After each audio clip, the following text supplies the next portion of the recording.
There it goes. We'll be in 1 Corinthians 9. And whenever, I break into like a coughing fit or have to take a moment to blow my nose or something, you've got this, right, Aaron? Huh? Well said. I guess, I need to get the app, or I was planning to get one of those the Bible book. That's fine. Like the audio Yeah. thing? Yeah, it's really I was planning to at least get Yeah. something. Alright. So 1 Corinthians I 9. knew that you didn't have a book, I would have bought mine for you. Oh, To okay. use, but, Alright. Wait, I'll try it next time. Right. Don't worry about it. Alright, 1 Corinthians 9. Does anybody want to go ahead and start us off, going from verse 1 through, through 14? Sure. Am I not as free as anyone else? Am I not an apostle? Haven't I seen Jesus all over with my own eyes? Isn't it because of my work that you belong to the Lord? Even if others think I am not an apostle, I certainly am to you. You yourselves are proof that I am the Lord's apostle. This is my answer to those who question my authority. Don't we have the right to live in your homes and share your meals? Don't we have the right to bring a believing wife with us as the other apostles and the Lord's brothers do, and as Peter does? Or is it only Barnabas and I who have to work to support ourselves? What soldier has to pay his own expenses? What farmer plants a vineyard and doesn't have the right to eat some of its fruit? What shepherd cares for a flock of sheep and isn't allowed to drink some of the milk? Am I expressing merely a human opinion, or does the law say the same thing? For the law of Moses says, you must not muzzle an ox to keep it from eating as it treads out the grain. Was God thinking only about oxen when he said this? Wasn't he actually speaking to us? Yes, it was written for us so that the one who plows and the one who threshes the grain might both expect a share of the harvest. Since we have planted spiritual seed among you, aren't we entitled to a harvest of physical food and drink? If you support others who preach to you, shouldn't we have an even greater right to be supported? But we have never used this right. We would rather put up with anything than to be an obstacle to the good news about Christ. Don't you realize that those who work in the temple get their meals from the offerings brought to the temple, and those who serve at the altar get a share of the sacrificial offerings? In the same way, the Lord offered that those who preach the good news should be supported by those who benefit from it.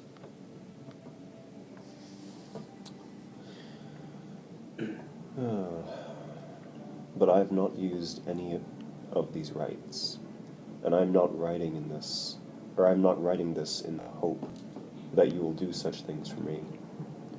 I would rather die than have anyone deprive me of this boast. Yet when I preach the gospel, I cannot boast, for I am compelled to preach. Woe to me if I do not preach the gospel. If I preach voluntarily, I have a reward.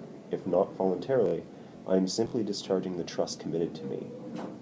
What then is my reward? Just this, that in preaching the gospel, I may offer it free of charge, and so not make use of my rights in preaching it. Though I am free and belong to no man, I make myself a slave to everyone, to win as many as possible. To the Jews I became like a Jew, to win the Jews.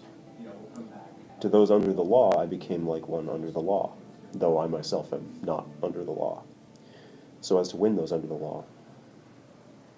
To those not having the law, I became like one not having the law, though I am not free from God's law, but am under Christ's law, so as to win those not having the law.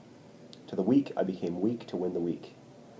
I have become all things to all men, so that by all possible means I might save some. I do all this for the sake of the gospel, that I may share in its blessings. Do you not know that in a race all the runners run, but only one gets the prize? Run in such a way as to get the prize. Everyone who competes in the games goes into strict training. They do it to get a crown that will not last, but but we do it to get a crown that will last forever. Therefore I do not run like a man running aimlessly. I do not fight like a man beating the air. No, I beat my body and make it my slave, so that after I have preached to others, I myself will not be disqualified for the prize. Your minus is shadow boxing. So I it's am like, not just shadow boxing. That's so that's going, I am the law. Yeah. So, the overarching thing that Paul's discussing throughout the course of this chapter ultimately comes down to the nature of being an apostle. And see, there's a reality to that, to what it looks like to be an apostle and what it looks like to live as an apostle. And a lot of the stuff that he's talking about pertaining to the reward that he's supposed to receive, the stuff that he has right to, and even in this place about becoming everything to everyone, there are definitely things in that are distinctly related to what it looks like to be an apostle. If that was the calling or the office that one was to have.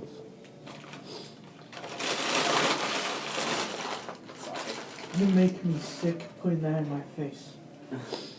Anyway, Because I can't have it. Sorry. so, but to those of us who are not apostles and not called to be apostles in the literal sense, what is the application of this? Well, to an apostle, it's actually not that different from what apostles kind of go through. So as an apostle, one of the big things with it is that there's a place where apostles need to be taken care of by the church body. In a sense, they have to feed off of the community that they've built, off of the work that they've done. They have to effectively receive their keep.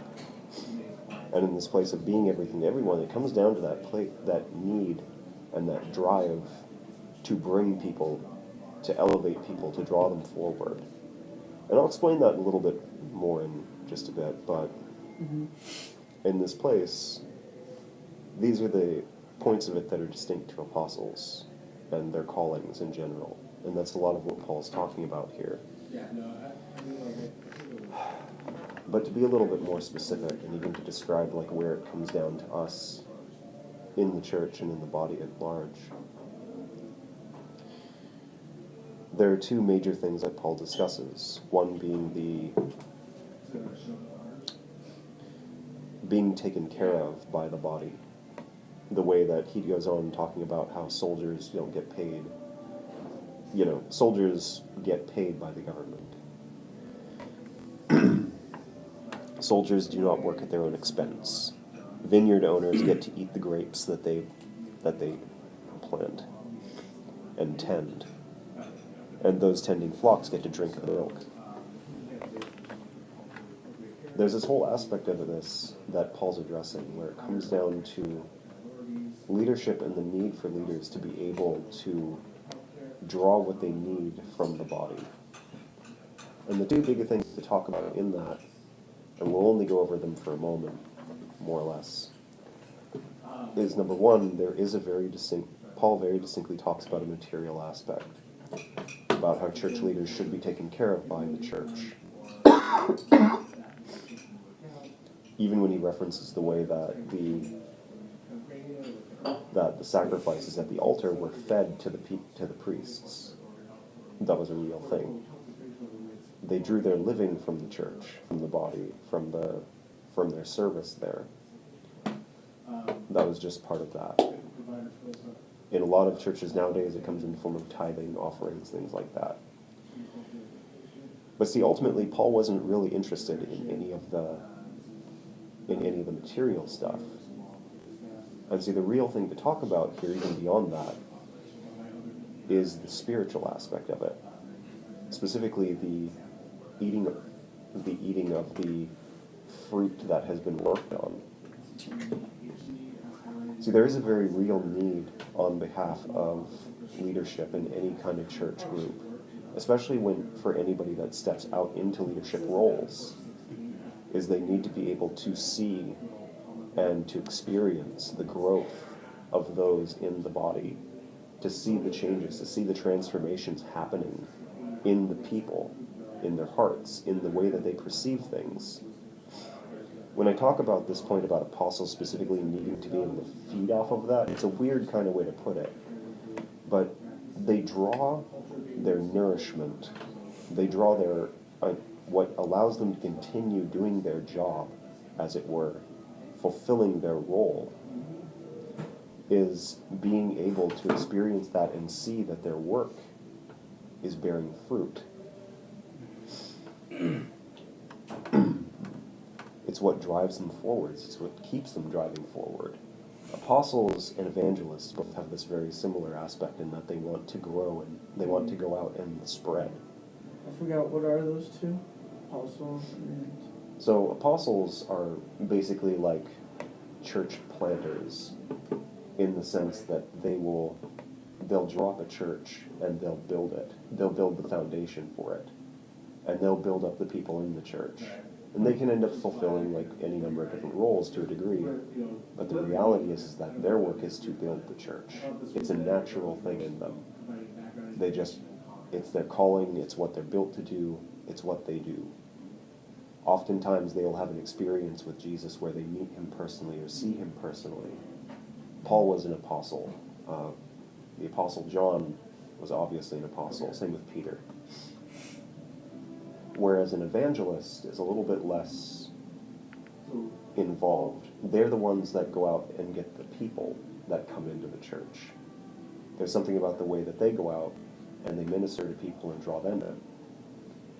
So basically they're the kinds of people that they'll have lots and lots of different friends and they'll always be bringing those people to church. They basically go out and they gather the people and then the apostles build. So this is a way that they work together. And in these two particular things that Paul's talking about, how there is a very similar aspect to them, in that for the evangelists and the apostles both, they need to see the body growing. They need to see the church growing and manifesting in its ways. And this is something that they need to be able to not only see but experience and really take to heart. Because the thing that oftentimes happens is that there is a level of cynicism that can easily come about as a result of not getting to experience those changes, not getting to see people moving forward.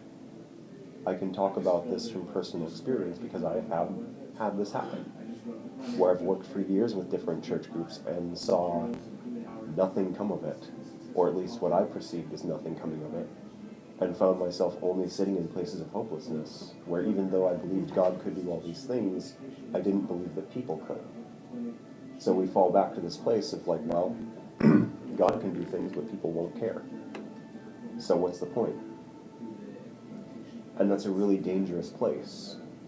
Because at the end of the day, one of the major tenets, one of the things that goes beyond living as a Christian today and goes into being a Christian in heaven even, one of those kinds of pillars is hope. And how can you minister hope if you don't have it? And that's the big thing with both of these callings and so many other callings, is that without hope, they have no, without hope, love, or faith, there is no Christianity. There is nothing there. All it is just a bunch of hollow rhetoric, a few stories, one of them about a guy who died on a cross. He illustrated those things because he believed in them, and everything about his story was filled with those things. As such, the stories that we tell and the people that we need to be, especially in leadership roles, are manifesting those qualities. We need to be able to share those things. And if we don't believe in that, if cynicism has gotten the better of us and we've come to see the world through a certain perspective that's only been dictated to us by failures or by people's poor choices, when we've been forced to not be able to experience the growth of people, then that's all that we can see, and that's all that we can believe in. It clouds our vision, gives us bad experiences, and those become the proof for why we can feel the way that we do. going back, it's why I talk about it, why I say the word feed. Because if you eat poison, you'll die from poison. If you eat good food, it will nourish your body, and you'll continue to function healthily. And this is the part that they need to, that any kind of apostle, evangelist, and any kind of leader in general needs to be able to experience, is the growth and development of the body. Yeah. There is a place where when you have things, you should share them. There are a lot of people in church where they just detach. They show up. They might be involved in something, but they don't go to the leadership. They don't talk to them. If something like hits them, there are a lot of people who'll keep it to themselves. They'll just feel really good about that message. And the leaders have no idea. They just sit up there and they're just like, well, I really feel like that was a good one. Or they're like, well, I feel like that one wasn't so good. You mean they they don't tell them, Right. like how they feel? Right. And that's the part of it that a lot of leadership needs to see. That's the spiritual food, as it were. The places where they need to be replenished spiritually in seeing that the work, the effort, all the stuff that they've dumped into these things that God has given them is being rewarded, so to speak. And it's a very, very important thing. I would argue that in a lot of ways, that goes further than any kind of monetary, any kind of physical need being met. You'd be shocked to find out how many leaders will work through homelessness and hunger in order to preach the gospel if they know that people are changing.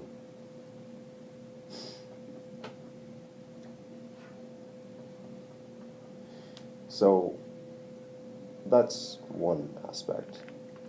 And I don't mean to like blow past it a whole lot, but when I was praying about this, I was feeling like I needed to really focus on the other one, on the second part of this that Paul talks about. Because there is some misconception about what this looks like. So in the second part, when Paul talks about being free but belonging to no man, about how he makes himself a slave to everyone, how he becomes a Jew to the Jews, he becomes one under the law to those under the law, one not under the law to those not under the law, and so on. One thing that I've seen, and one thing that I've just witnessed in general, is this verse in particular can become a fantastic example, or a justification rather, I should say, for manipulating people, for lying to people about who we are. And there are a few very important things to look at. Now, the wording of this can be taken as ambiguous. The way that Paul expresses this statement can be easy to misinterpret. It lends itself to that. If I'm running around saying that I'm going to be whatever to whatever person, obviously that seems like I'm becoming a chameleon. I'm changing my color to affect that person, to make them think something, and in that I'm lying to them. Yeah. And that's something that we see a lot in church. We see a lot of people, especially when we go to church, we see a lot of people throwing on that skin and saying, well, hey, I'm a great Christian. But in reality, they're not. Once you get them outside of the church, you come to find that they're such and such a person. They have whatever bad habits, they have whatever litany of bad habits, or whatever, they're beating their wife, or all these different things. I remember having a pastor distinctly who would do that. When we were at church, he was just the nicest, sweetest guy that you could ever meet. I have an example. I just found this. I found this out that was absolutely horrifying to hear. But Creation Festival, I found out, is canceled for the West. Creation West is canceled this year because the main pastor, Pastor Harry, I can't remember his last name. He preaches at every creation. I found out that he got sentenced to jail for 20 years for basically molesting young minors for decades, and he finally admitted to it. He only got 20 years. Maybe 20 at least, maybe. Maybe I read it wrong. I think it was 20 at least. Well, I'm just saying, Yeah. that seems shocking that it's that minimal. Oh my gosh, I was just Yeah, I know there's been it's like this is why people look at us bad, you know. It's like things like that, and it's like We know people just automatically think pastor's gonna do that sometimes. There is that. Like, there's a lot of stigma thanks to certain stories involving. Anyway, so yeah, that is an example yeah. of just like people throwing on those masks. And see, the thing about it with this is, although Paul's language lends itself to that kind of behavior, there is a place where, you know, I remember one pastor, when I was going to Grace Community, Jay, he was talking about the point that a lot of times one of the best things that you can do is let the Bible explain itself. And in this particular instance, the thing to like draw from is, in order to understand what Paul's trying to relay here, is seen in Paul's actions when you go back and read the stories in Acts. When you see how he talks to, for example, the Greeks on Mars Hill.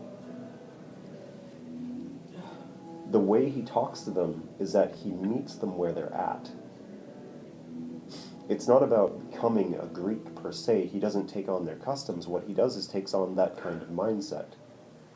Talking to somebody logically, as opposed to coming at them with just raw, whatever. What this is ultimately addressing is like the means by which we talk to people, the means by which we reach people. There are two things that Christians do when it comes down to ministering to the people, to doing outreach. And this is really general, so don't think that this is for everybody, but the things that we see the most frequently are that there are those who throw on the masks and try to become something so that they can put on a show and win people that way. Alternatively, there are those who refuse to do any show whatsoever and they're typically the more legalistic, in the sense that what they do is they say, well, this is what the Bible says, and I anticipate that everybody will follow what the Bible says entirely, and they'll often offer condemnation to those who do not. They're oftentimes the ones that are deemed as really judgy. So we find ourselves most often with one of these two examples. In the one case, in the latter case, you'll find yourself feeling judged, condemned, spited, hated. In no way do you feel loved, and in no way do you feel heard. All that these people offer is a line in the sand, and they tell you to cross it or else. In the alternative situation, the former, what you end up feeling when you walk away from these people and when you get to find out the truth is that they've been lying to you. You feel manipulated. You feel lied to. You feel betrayed. Because suddenly you come to find out that this person that you've been talking to and seems so great is actually in no way that person. The core of their being is buried in something else. Yeah, is it okay if I say something that has to do with that? Yeah. So like, there was a time, it just sounds familiar, because you're talking about, right, like, a person that seems nice or seems different, but there could be really a bad person inside. I remember there was a situation where there's this kid, I would help out every year at the Portland Gaming Retro, and there was this kid, I think he had some kind of autism, and I heard he was, he sounded nice and just yelled a lot, but still nice, and he got like kicked out of everywhere. I even invited him to ground control at a tournament, a Street Fighter tournament. Then I hear later that he takes pictures of girls and does bad things. Oh. And I didn't know about that. Like, and like when someone posted it saying that, I was like shocked. Yeah. Yeah, and so Andrew, you know Andrew, right? He knows Andrew. Oh. Like, Yeah. Yeah, he told me like you should delete this guy. And I did delete him, but I felt sad because he could have done it because he's autistic and didn't know. But at the same time, it's like I just don't want to be caught into that, so I stopped talking to him. Yeah. Where mental disability comes in, it gets really hard to judge like what's really going on Yeah. there, because it is a place where People thought Because they there's did some on people purpose. there that like fake it just to like get their way, and then they use the excuse, oh, you know, I don't know better and stuff. yeah, Yeah. So it's hard to really know sometimes. I think Yeah. there are some people where you can easily tell they have a major disorder, and it's like, okay, yeah, yeah, it's more obvious, but And I could others tell he that was it's kinda definitely harder. Disorder, but he probably was doing it and he didn't realize it. You know, like you still shouldn't be doing it, but right, it's hard to make it's hard to make that call when they're doing. He needs help. yeah, yeah. Nevertheless, that is like a real thing. Yeah. And see, the thing that we're oftentimes called to, and this is not something that's just what we're called to do or be, but it's also illustrated for us, not only by Paul, with Mars Hill being one example, but also with Jesus and like the way that he approached the woman of the well or the Syrophoenician woman. His approaches to people were very, very specific to the person. And we see this throughout the New Testament, like even with each of the letters that Paul writes, he's specifically addressing things, and even like his approach towards that church or that group or whatever is different. And the reason being is that is done in order to meet them on the level that they're at. There's an old statement that you don't approach a 3-year-old the same way that you approach a 30-year-old. There's a different kind of conversation that you have. Yeah. There's a level of maturity. The same thing happens when you look at people and talk to them and even minister to people specifically in the body of Christ. So, for example, with somebody that's ultimately so buried in what's legalistic, there's a specific way to approach them. And that can have variation. Sometimes what they need is to be drawn out of that, where the approach is to talk about, well, okay, I see that you're very wrapped up in your head, but where's your heart actually at? And how much of what's wrapped up in your head is completely detached from what you're feeling? How many of your emotions do you not address because you're afraid of them? And in that place, you know, how much is God really getting through to you? Like you're very much so a man of the law or woman of the law, but you're not very much so in the spirit in any way, shape, or form. In the same vein, though, with somebody like that, it may be the kind of case where they need to be addressed on that level. I can think of one friend specifically who I've had to deal with both of those things on. When I first met him, we addressed everything on the level of what was scriptural, because that's where he was at that time. And that's what I felt like what I was led to do, was to address different things. And yes, there were parts of it of like trying to draw him out of that place, but he wasn't ready for it to be as direct as straight up saying, there's a disassociation between you and your emotions. And part of the reason for that is because you are afraid of what you feel, which is why everything stays in your head and on a logical basis, because you're afraid of being hurt like you have been in the past. Saying something like that was not something he was ready for at that time. In more recent times, I've met with him again, and he's been ready for that. So that's what we've talked about. But there's very much so a process.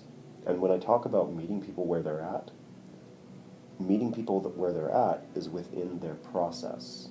And this is very much so something that is often going to be led by the Holy Spirit. Like, it's part of why we need God so much. And understand something very clearly, like part of this discussion, like I said, the context of it was about Paul addressing kind of issues in being an apostle. If somebody is functioning as an apostle, but they're not hearing from the Holy Spirit, they're probably not an apostle. Like, just straight up, real talk for a minute. The same way that if somebody's claiming to be a prophet and they're not hearing the Holy Spirit, they are not a prophet. They're not a prophet in any way, shape, or form. Unfortunately, for those people, both of these callings come with that gifting. Like, they come with that specific gifting, and it's inherent to them. Like, you can't really have either of those offices or callings or what have you without those gifts. Yeah. A prophet that can't prophesy is not a prophet. It's a really simple concept. Anytime that Paul even brings up It's like prophecy, saying, oh, you're good at gifting, like giving people gifts, but you like don't go out and buy gifts for people. I don't know. it's more like saying that you're a math wizard, but you don't know how to do math. Yeah. Okay. Oh. Yeah. Like, there you go. Claiming Or that something you're not. You're good with directions, but you always get lost. yeah, yeah.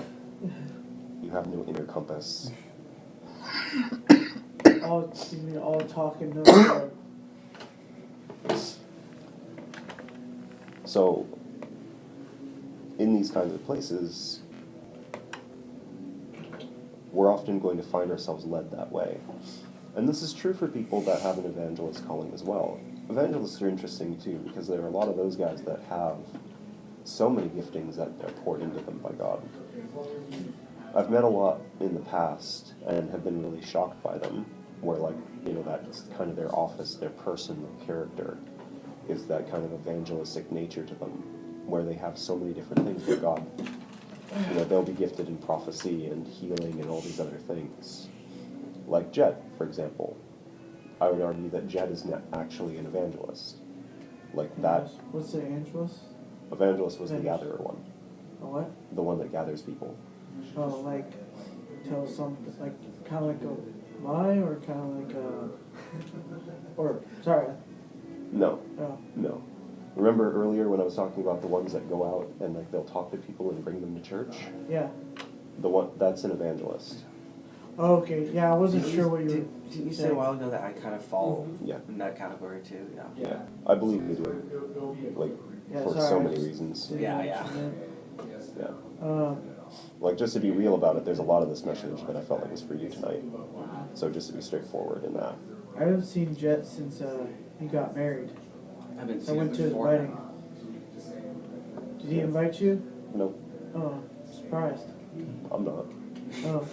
Anyway. Oh wait, that's right. That's right. Sorry, I forgot.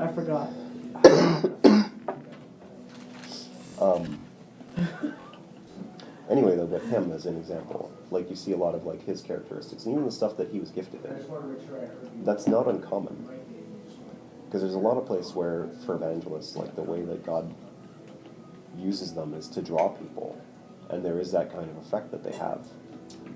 So if some of them say lack charisma to a degree, there can be parts where God provides a lot for them. And see, in the same vein, part of that providence is in meeting people where they're at, as opposed to, trying to dictate where they're at, or dictate who they are, or dictate any number of things. And it's also not something where you need to put on different skins in order to try to trick them into coming to church. That's bad. That's just bad. But that's the thing of it, is that a lot of these people are gifted in such a way so as to be able to draw people. They have an innate ability to do that. Most that I've met are more like friends. Like, that's more what they'll do. They have a distinct interest in people. Whether that's stated or innate. They're drawn to people, they like groups, they're usually very extroverted. I don't think I've ever seen an introverted evangelist. At least not one that was actually an introvert. I've seen a few that were just like hurt by things so badly that they thought they were one way. But anyway, that was a side tangent. Again, back to this point though, about even just pressing into those places where God has called you to speak to people and following kind of the flow of the Holy Spirit. It's a very real place to be able to just receive. And that doesn't necessarily mean like hearing an audible voice of God. Sometimes it's just a feeling, like you innately know you need to go here and talk to this person. You innately feel that level of compassion for this person over here, and you want to bring them to church with you. Because there's this place where what you want, ultimately, is to see God touch their hearts. And see, in both cases, where evangelists and apostles kind of function in the same vein here, is that is a very real place for both. They have this kind of faith that says, well, I don't always have the answers, but I know that God does. And if they come with me, then God will be able to reach them. However he chooses, he'll be able to reach them. Apostles are a little more hands-on in that regard because they'll be there to like actually sit with them. But an evangelist can be as well. That's not to say anything about their specific callings. Either way.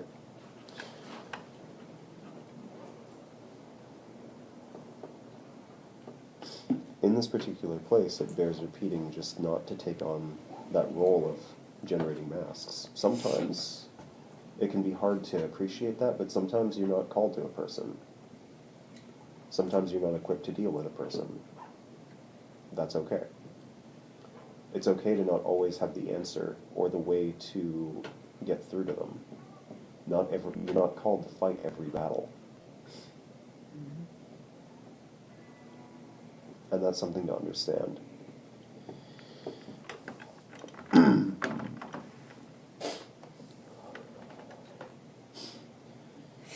But the biggest reason for why we reach people where they're at is because that is the most effective way to minister to them. And that seems very tongue-in-cheek, but to kind of go a little further, when you think about the things that God has addressed in you as a person, what were those things and how much did they draw you? And specifically, how many of those things were addressing the things that you really needed versus things that you wanted? To give kind of an example, to maybe flesh this concept out a little bit, to help even provide answers, is that, so for me, for example, one of the things that I needed early on to really believe in God was love, because it was something that I had not felt before. So when it hit me and he actually allowed me to feel that, that changed my paradigm substantially. Like my walk with God went from being kind of like I showed up at church and prayed to, and occasionally disagreed with pastors' sermons, and that changed very much so to, oh, this is a real thing. That was when I was able to give up my addiction to pornography, for example. That was when I was able to step into a lot of things. He just changed my whole viewpoint, my whole perspective in just that one shot. I never knew you had that problem. Every guy has. Well, Just yes. about. Like what I've heard. I guess, but they don't admit it. Yeah, like what I've heard is that like all guys have struggled with it at least once, and if they haven't, then they're lying.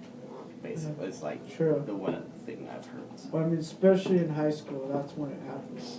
That's usually a pretty good, like, I think go-to. well, in middle school is when it started for me.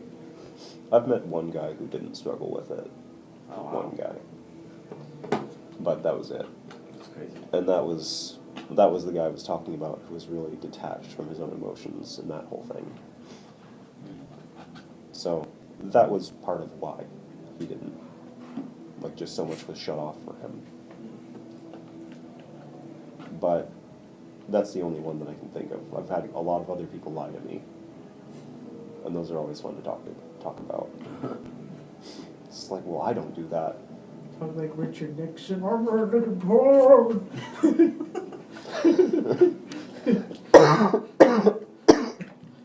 Yeah. Well, I was Yeah, thinking, that's going to be a blooper. yeah, it's staying on there. You can edit later. Nope. Just goes straight on there. I don't know how to edit these. But it's only 2 people watch. Yeah, Wow, burn. it's fun.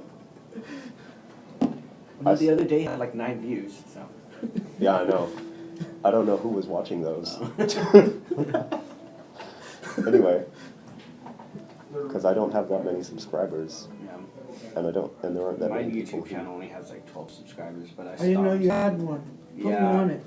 I stopped making videos a while ago just because, like, me and Andrew are doing them, and Andrew has just been focusing on his own, Mhm. Yeah, so I he know you hasn't been did. able to help me. I Yeah. only I'm hoping did. to get it back up. I only did like one on my YouTube channel. That was when I threw like, if I threw like bread in the water. With these ducks at Sunset Park, and they were all chasing it. One duck grabbed it and then just ran away from all the other ducks. Grab what? He grabbed, I think it was a bagel. Actually, it was a bagel. Like we just set it on the pond, and he just grabbed it from all the other ducks and then ran for it. Mm. You know, to keep it to himself. Anyway, back to the subject at hand. Yeah. There's one thing to go a little farther on. After I sneeze, because that's going to happen, probably. Uh-oh. No, we're good. Keeping this close anyways. Anyway, the other thing even is to go a little further, like talking about why it's so important to meet people where they're at, is to address their needs. If somebody needs love, they need to be shown love. If somebody needs to be celebrated, they need to experience celebration.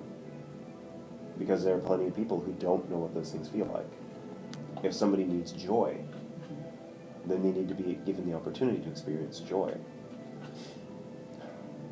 If somebody needs direction, then they need help with direction.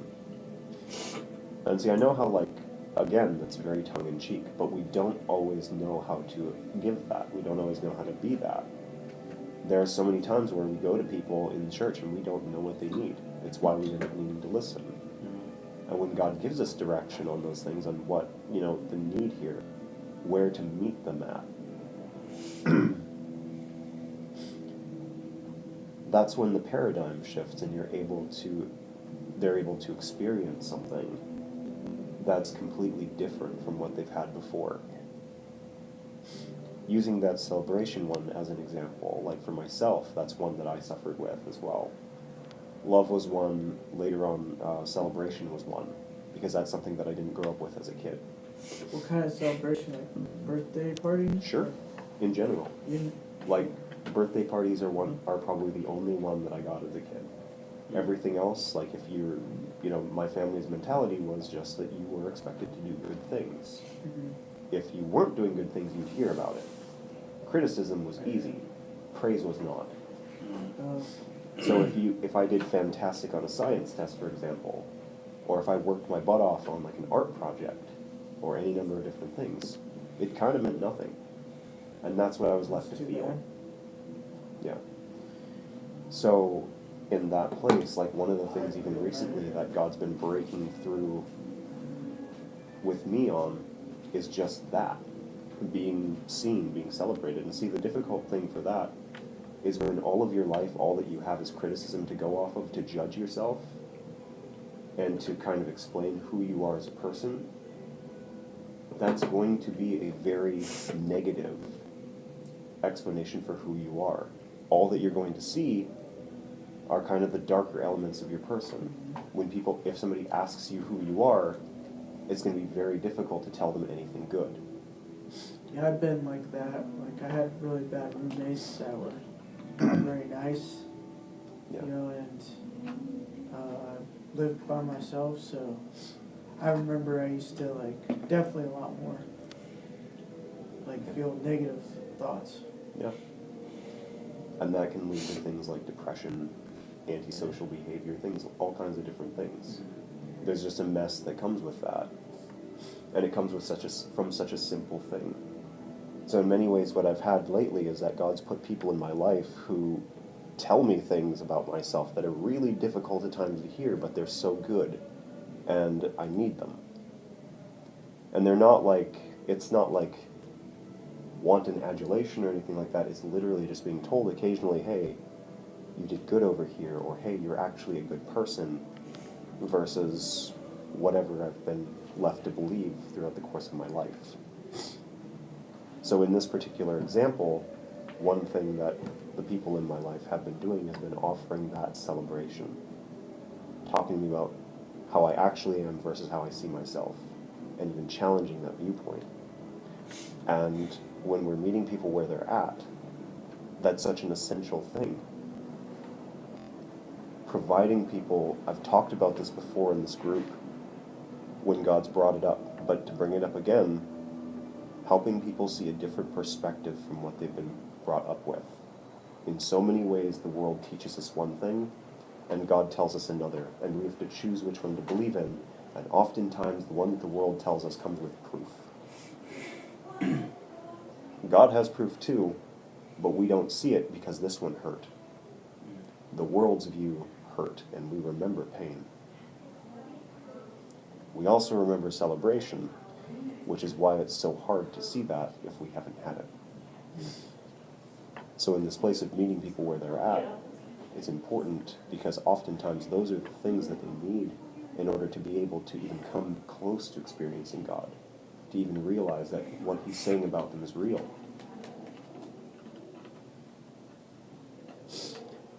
And alternately, to kind of delve a little bit further into the discussion of the more legalistic side of it,